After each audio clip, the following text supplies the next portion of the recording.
ఈ మారణ హోమానికి ఏనాడో ఎక్కడో నిరాశ్రయంగా సన్యాసించబడి ప్రపంచ సౌఖ్యాలకి ఆవల విసిరివేయబడిన దుత్తి భాగాల పాటి కారడవిలో ఆరవిల్లి నాగమ్మవనే నిన్ను నవగామరాజనే ఆ దురాత్ముడు నీ ఆతిథ్యానికి మేనుపరిచి చేరదీసి అండ చేసుకుని అమోచ్చరతో రంజించకపోతే ఇంతటి చరిత్ర ఉండేది కాదే. అఖండ పలనాటి సీమ ఖండ ఖండాలుగా నరుకబడి అంతఃకలహాలతో రొమ్ము గుతుకుని పోయేది కాదే, రొమ్ము గుతుకుని పోయేది కాదు.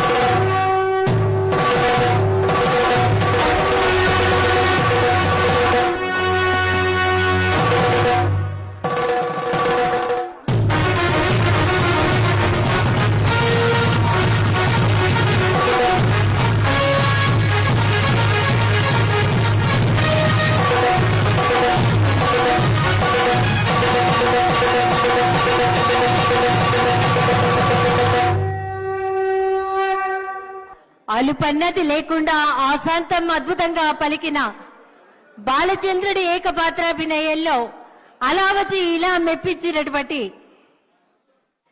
గౌరవ పర్యాటక సాంస్కృతిక సినిమాటోగ్రఫీ మంత్రివర్యులు శ్రీ కందుల దుర్గేష్ గారికి ఒక్కసారి గట్టిగా కర్తవ్య త్వరలు అందిద్దాం.